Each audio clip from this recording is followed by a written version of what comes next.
has asked for the floor to make a further statement. You have the floor.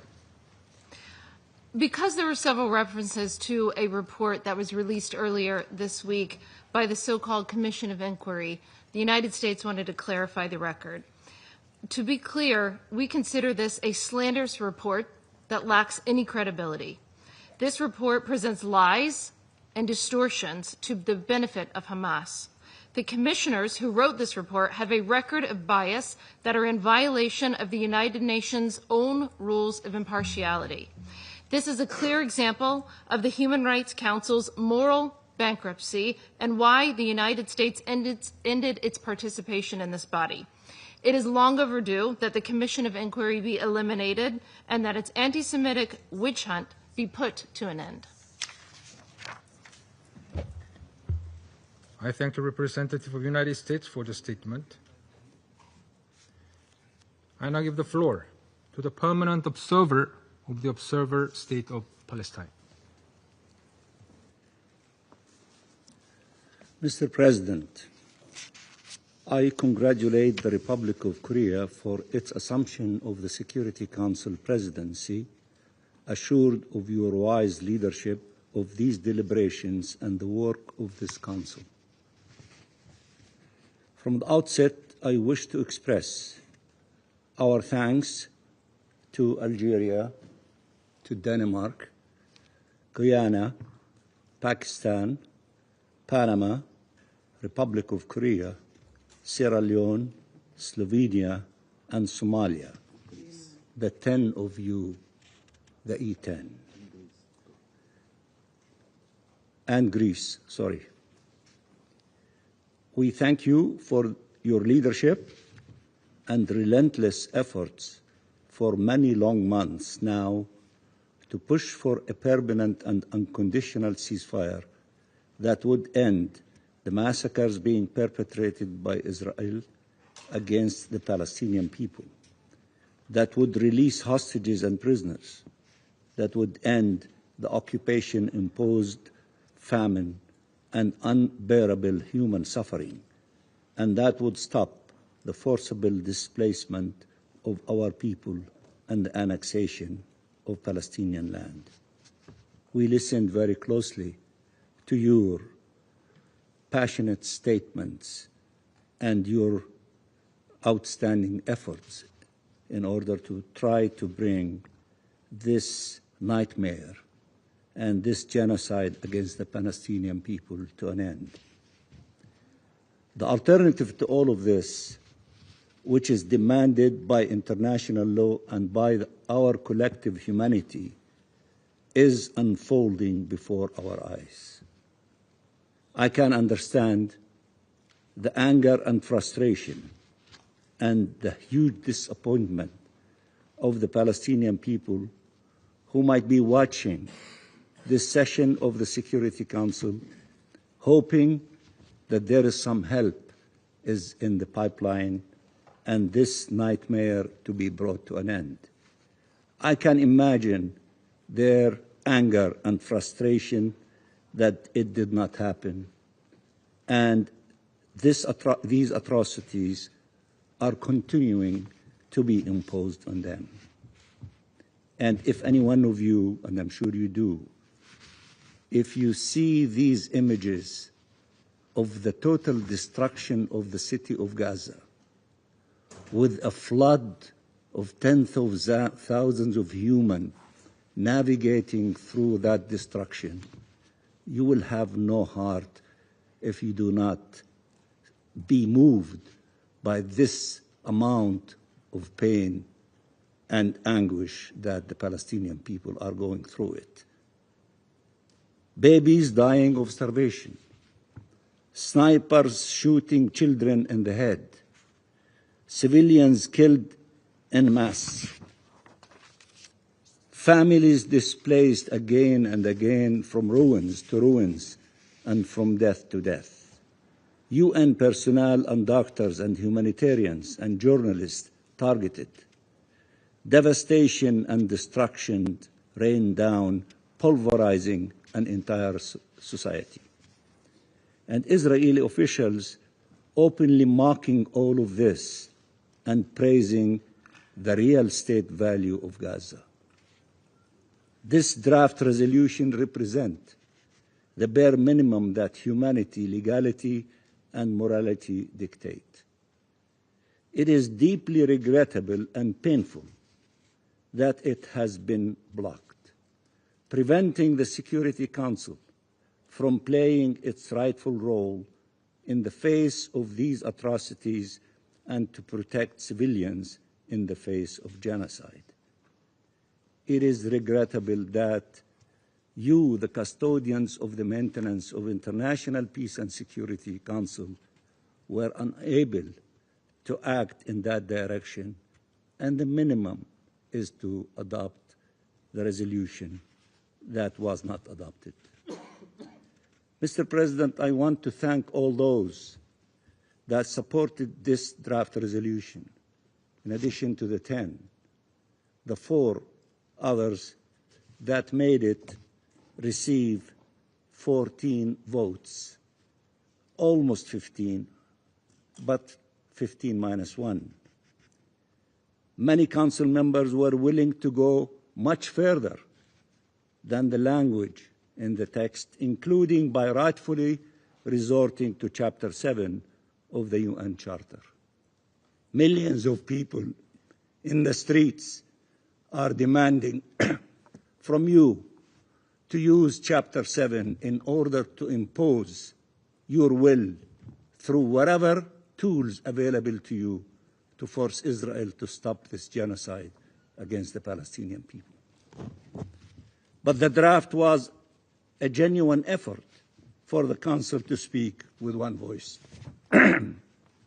Unfortunately, the Council remains silent at a great cost for its credibility and authority.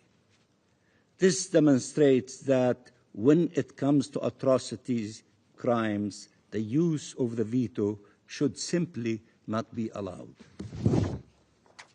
The United States has been, together with Egypt and Qatar, trying to reach a ceasefire agreement.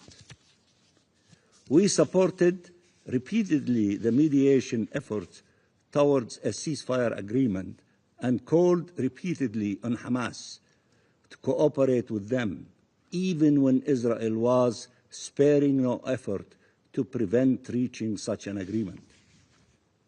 What more proof is needed that Israel does not want a ceasefire agreement that would save Palestinian and Israeli lives? After the Israeli strike on the territory of Qatar, a key mediator, to target those that the mediator was convening to reach such a ceasefire agreement and to end this nightmare. We condemn on the strongest terms this attack against the sisterly country of Qatar. Whether in Gaza or in the West Bank, including East Jerusalem or in the region, Israel has chosen time and time again the path of violence. In response to the global demands for a ceasefire and the global demands for an end to its illegal occupation, it chooses instead to escalate its violence, committing crime upon crime with no end in sight, with full impunity. And children, women, and men, entire families, are paying with their lives for this appalling impunity and inhumanity.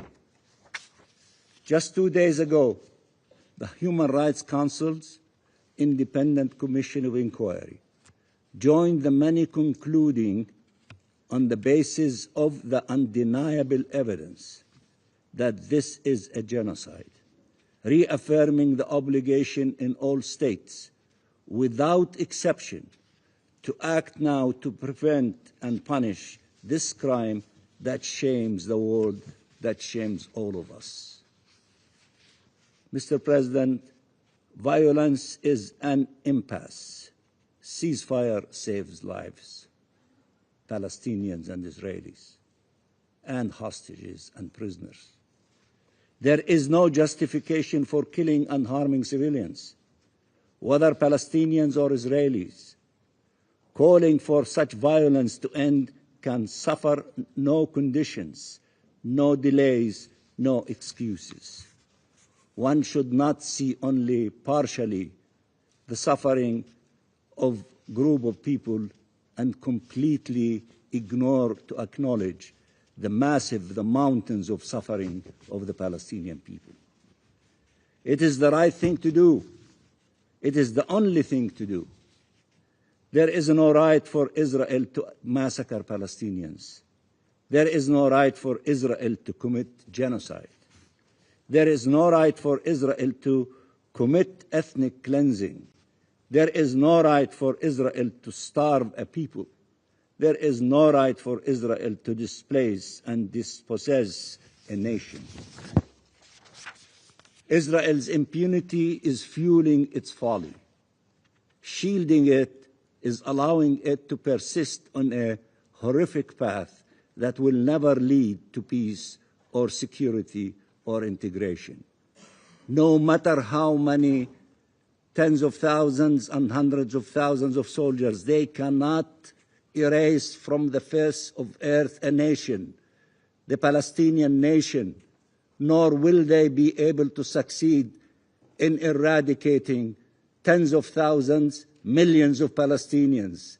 We are here to stay, and there is no power on earth that will negate our existence.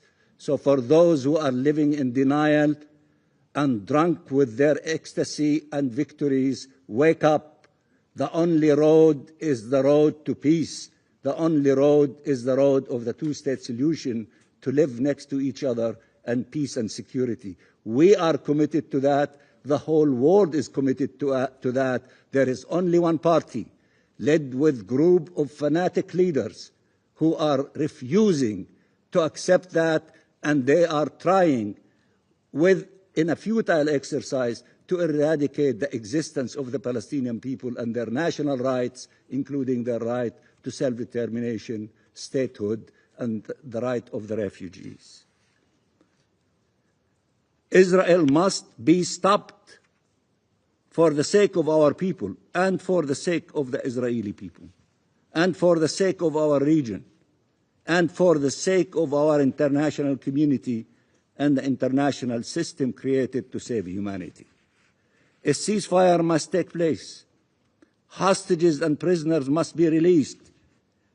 Aid must flood Gaza, and the UN and humanitarians must be allowed to do their work, save lives.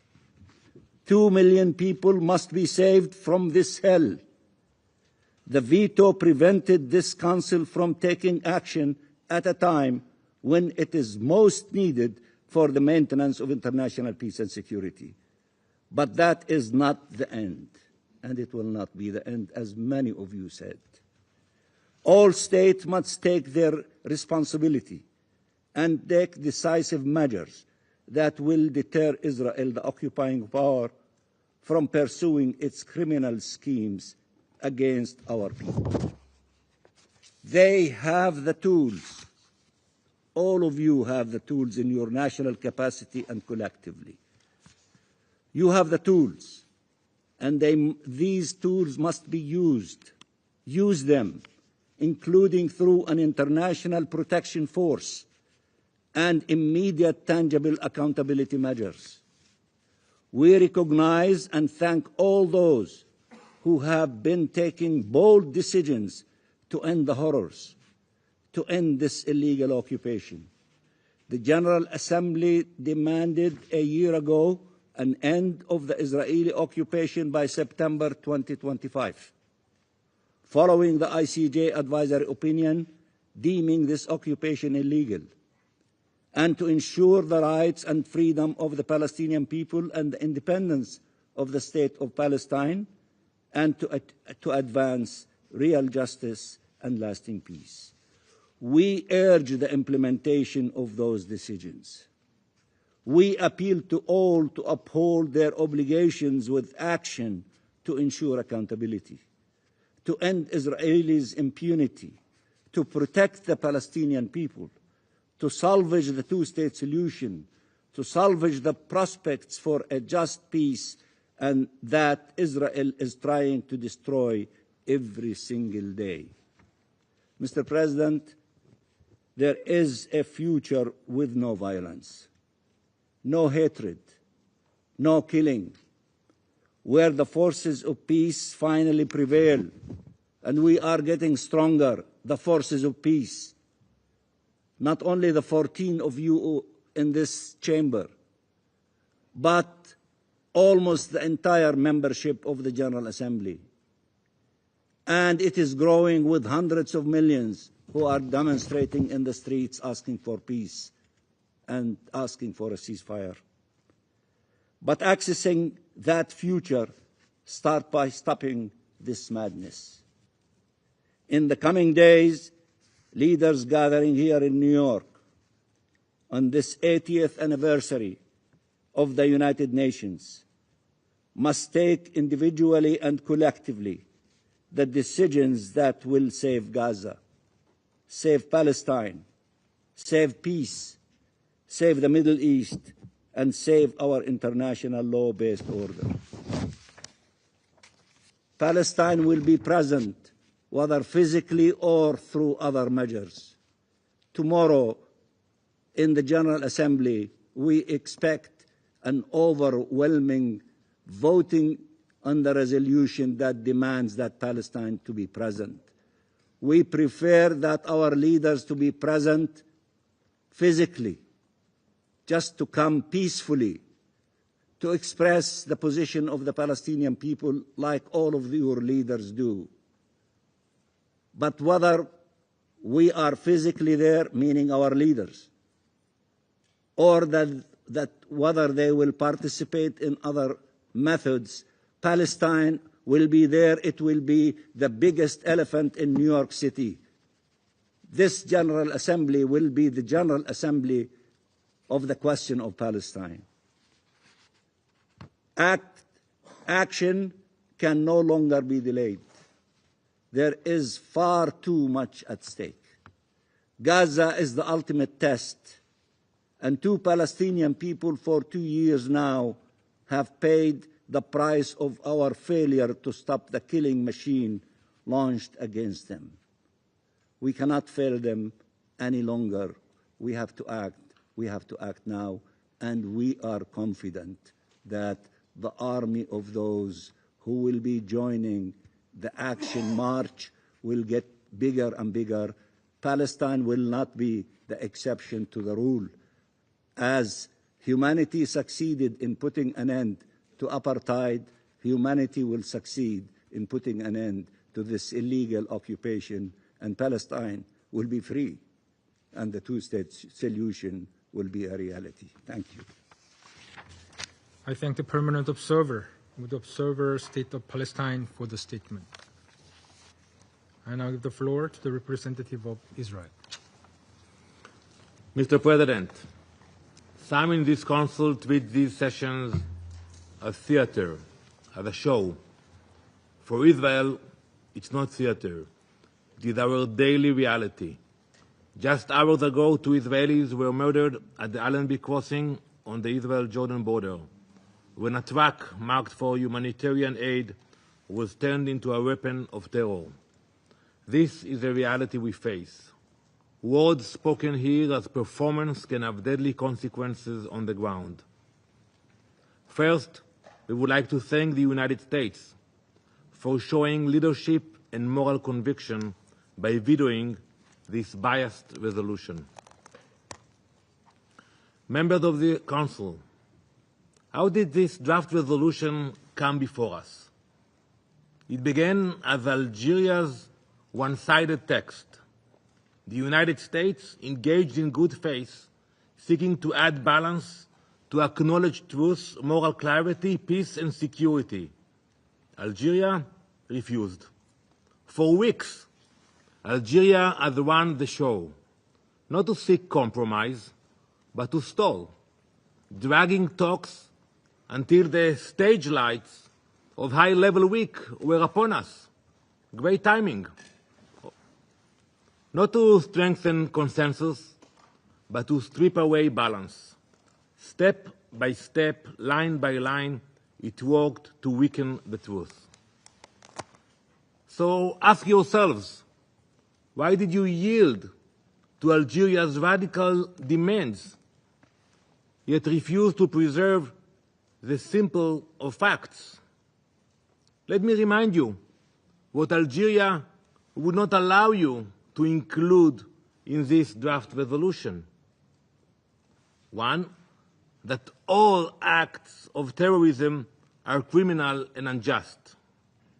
That Hamas is a terrorist organization. That Hamas's terrorist attack on October 7th must be condemned. That Hamas must disarm and leave the Gaza Strip. Why were these lines deleted? The answer is simple. Algeria cares more for the show than the truth, more about the credit than making real progress. Too many here are prepared to follow its lead. What we see here is not diplomacy, it is theater. For Algeria, the substance never mattered, only the performance, the timing, the process, the applause, not the people of Gaza, not their suffering. If you truly care for the people of Gaza, you would condemn Hamas. You would include it in the resolution. Instead, you protect Hamas, reading from their script and casting them in the leading role on the stage you have built in this council. I know many of you as serious diplomats, yet by endorsing a draft resolution that dares to imply Israel is starving the people of Gaza, you echo the propaganda of Hamas. Ask yourselves, is that truly a choice you are prepared to defend? Is that the part you wish to play, reciting their script rather than speaking the truth? Facts are facts. The crossings are open. Humanitarian aid is moving into Gaza through 4 active entry points.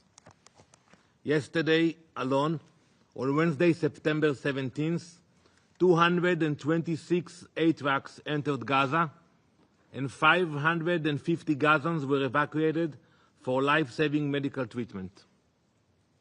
Since May, more than 13,000 trucks of food, medicine, and essentials have come by land, sea, and air. Starvation is not, and has never been, Israel's policy. Our policy is to fight terror, to fight Hamas, the ones actually starving hostages. A refusal to face facts is not neutrality. It is a choice that strengthens Hamas and prolongs the suffering of both Israelis and Palestinians. What we see again is a carefully staged performance crafted for headlines, not for peace. Even in its one-sided resolution last Friday, the General Assembly called for Hamas to, and I quote, end its rule in Gaza. The General Assembly, at the very least, condemned, and I quote again, the attacks committed by Hamas against civilians on the 7th of October. Yet, this draft resolution before the Security Council could not even do that. Usually the opposite, you know. Make no mistake, Hamas waits in the wings, the only beneficiary of this stage drama. This draft text delivers them the standing ovation they so crave as reward for their barbarism and murder. In this chamber, Algeria has acted as Hamas's puppet. While Algeria plays theater, our hostages remain underground, starved, tortured, humiliated. Where this resolution was stripped of truth and courage, Hamas stole aid and prepared new attacks. While Ambassador Amar Benjam chases applause, Israelis and Palestinians pay the price. The result is a draft text before us, a resolution that fails to label Hamas as a terrorist organization, fails to condemn the October 7th massacre, fails to demand Hamas disarm and end its rule in Gaza. This is not the product of diplomacy. It is the product of obstruction. It is not the work of mediators. It is the work of a ringleader for radicals and terrorists. Too often, in the past 2 years, the world's moral compass has spun off course.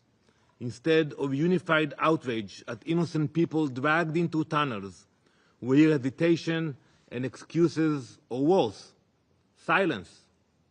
Israel has even been asked to justify what needs no justification, bringing our hostages home and confronting Hamas to prove that there is no immunity for terrorists. Israel did not want this war.